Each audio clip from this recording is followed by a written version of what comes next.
Start. নমস্কার, আমি পুরোহিত অমৃত চক্রবর্তী। আজ আপনাদের সামনে একটা বিশেষ বার্তা নিয়ে এই ভিডিও করছি। আমার জীবনের একটা বিরাট বড়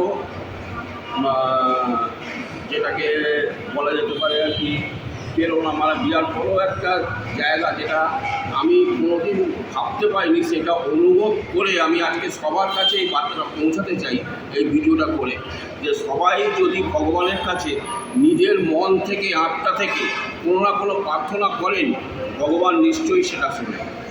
আমি আমার ব্যক্তিগত জীবনের ব্যাপার বলি।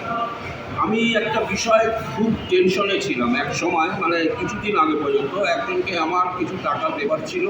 আমি গত ফেব্রুয়ারি মাসের 3 তারিখে আমার একটা খুব বড় অপারেশন হয়েছিল। সেটা অপারেশনটা হওয়ার পরে আমি 3 মাস বাড়িতে শয্যাশায়ী ছিলাম।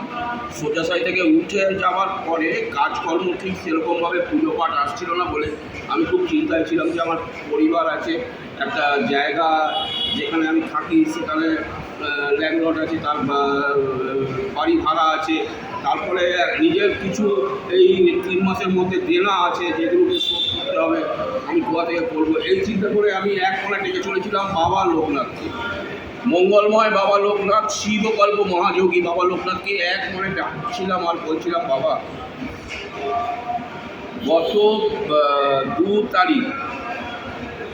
তারিখ বাবার 19শে জ্যৈষ্ঠ 2 তারিখে বাবার একটা অনুষ্ঠান ছিল। সেই অনুষ্ঠানটা হচ্ছে তিরোধাম দিবস, যেটাকে আমরা পালন করে থাকি, লোকনাথ বাবার তিরোধাম দিবস উৎসব। সেই উৎসবটাতে আমি বাবাকে এক মনে ডেকে যাচ্ছিলাম এবং প্রার্থনা বাবার কাছে করছিলাম যে বাবা কীভাবে আমি এই বিপদ থেকে মুক্তি পাবো, উদ্ধার পাবো। আপনারা বুঝতে পারবেন না, একটা মিরাকেল ঘটে গেল আমার জীবনে। এই মিরাকেলটা আমি বলে বোঝাতে পারবো না, আমার মনের মধ্যে আছে যে বাবা যেন একটা মিরাকেল করে দিলেন আমার সাথে। দিনটা ছিল বৃহস্পতিবার, তারিখটা বোধহয় সম্ভবত 30 তারিখ পড়েছিল, বৃহস্পতিবার 30 তারিখে হঠাৎ আমার কাছে একটা ফোন আসে, ঠিক 3:50 ফোনটা করেন একজন ম্যাডাম। আমার নাম আছে অনলাইনে, আমাকে গুগলে সার্চ করলে পাবেন, জানকালে সার্চ করলে পাবেন। ওখান থেকে উনি নাম্বারটা কালেক্ট করে আমাকে হঠাৎ ফোন করেন যে আপনি কি ঠাকুরমশাই বলছেন? আমি বললাম হ্যাঁ বলছি। বললো আপনি আমার সঙ্গে একটু দেখা করেন, আপনার চেম্বারটা কোথায়, আমি এক্ষুনি আসছি। তো আমি একটা মন্দিরে বসি, দাসপাড়ায় এক মন্দির আছে, ওটাই আমার চেম্বার, ওটাই আমার মন্দির। তো আমি ওনাকে বললাম দেখুন ওখানে তো আমি আজকে যেতে পারছি না, আমি একটা অন্য কাজে বেরোচ্ছি, আমার এক দাদা অসুস্থ হয়ে তার বাড়ি যাচ্ছি। বললো যে না আপনি আমার সঙ্গে প্লিজ 5 মিনিটের জন্য দেখা করবেন না, খুব রিকোয়েস্ট করলেন। আমি তখন ওনাকে 5টা মিনিট দেবো বলে আমি বললাম ঠিক আছে, তাহলে আপনি এক কাজ করুন, 24 বাস স্ট্যান্ড মুকুন্দপুরে আসুন। মুকুন্দপুরে ওনাকে আমি বললাম আমি 4:30 থেকে 5টার মধ্যে যাচ্ছি। আমার বৃহস্পতিবার দিন একটা পুজো ছিল, সেই পুজোটা সেরে আমি মুকুন্দপুর যেতে যেতে আমার 5টা বেজে গেছিলো। উনি আমাকে দুবার ফোন করেছিলেন। ফোন করার পর আমি ওনাকে বললাম যে আপনি ম্যাডাম একটু দাঁড়ান, আমি এক্ষুনি পৌঁছে যাবো। আমি একটা টোটো বুক করেছিলাম, আমি জানি না উনি কী বিষয় ডাকছিলেন, আমাকে ফোনে কিছু বলেননি দেখা করে। আমি একটা টোটো বুক করেছিলাম, বুক করে ওনার কাছে যখন পৌঁছালাম উনি বাস স্ট্যান্ডে দাঁড়িয়েছিলেন। আমাকে দেখে উনি বললেন যে ঠাকুরমশাই আমার না হাজব্যান্ড মারা গিয়েছে, আমি কিন্তু ডিভোর্সি, আমার ডিভোর্স হয়ে গেছে, কিন্তু আমি চাই আমার হাজব্যান্ডের আত্মার শান্তির জন্য একটা কাজ যাতে সম্পূর্ণ হয় এবং আমার পূর্বপুরুষের জন্য যদি কিছু জলদান করতে হয় তা যাতে সম্পূর্ণ হয়। আমি এই কাজটা 4 তারিখে করতে চাই, 4 তারিখে আমি এই কাজটা করতে চাই।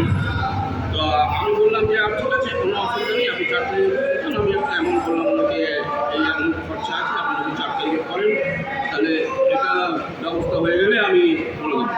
বলো ঠাকুরে আমি পুরো টাকাটা আপনাকে দিয়ে দিচ্ছি, আপনি একটা হলও বুক করে নেবেন আর কিছু খাবারেরও ব্যবস্থা করবেন, ঠাকুরদের খাইয়ে দেবেন, ওনাদেরকে দক্ষিণা দিয়ে দেবেন, আর আমার কাজটা যেন সম্পূর্ণ হয়।